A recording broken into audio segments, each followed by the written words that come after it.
सबसे पहले हम ये समझेंगे कि ये है क्या। ये है वेव पेंडुलम। इसमें क्या होता है कि स्ट्रिंग के हिसाब से इसका जो ऑसिलेशन होता है वो स्ट्रिंग के हिसाब से इसका दोलन होता है।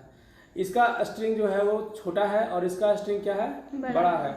अगर हम दोनों को एक दोलन कंप्लीट कैसे होता है, जब ये टू गया और फ्रो आया, ठीक है, और फिर यहाँ पे आया, जहाँ से स्टार्ट किया और फिर वहाँ से लौट के फिर वापस यहाँ पे आया, तो एक दोलन हुआ। तो एक साइकिल देखना है कि एक साइकिल कौन पहले कंप्लीट कर रहा है, देखना है कौन कर रहा है पहले, छोटा वाला, क्योंकि इसका क्या है, इसका जो स्ट्रिंग है वो छोटा है और इसका स्ट्रिंग क्या है, बड़ा है। जैसे जैसे स्ट्रिंग बड़ा होगा, छोड़ो उसको, जैसे जैसे स्ट्रिंग बड़ा होगा टाइम पीरियड क्या होगा, ज़्यादा लगेगा, है ना, टाइम पीरियड इसका ज़्यादा लगेगा। यही इसका रूल्स है, जितना भी ज़्यादा लंबा स्ट्रिंग होगा उतना ही टाइम उसका ज़्यादा लगेगा। तो T इज इक्वल टू, लिखो इसको, T इज इक्वल टू एक फॉर्मूला होता है, T is equal to 2 pi root under L by ji.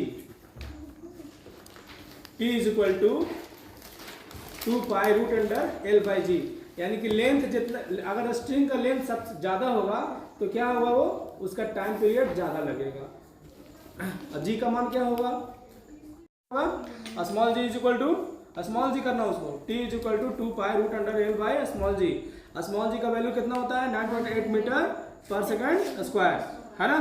Acceleration due to gravity, है ना। इसमें अगर देखो इस तरह से करते हैं, ये देखिए सीधा रहेगा इस तरह से, तो सारा स्ट्रिंग का लेंथ अलग अलग है, इसलिए इसका जो वन साइकिल जो कंप्लीशन है वो अलग अलग, उसका टाइम पीरियड तीनों सबका जितना भी है, सबका स्ट्रिंग का जो लेंथ है वो धीरे धीरे बढ़ते जा रहा है। यहाँ पे सबसे हाई हो गया, यहाँ पे सबसे लो है, यानी कि इसका टाइम पीरियड क्या होगा, सबसे कम होगा, और इसका टाइम पीरियड क्या होगा, सबसे ज़्यादा होगा।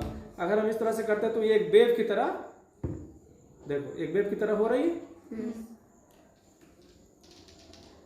चलिए ठीक है, थैंक यू।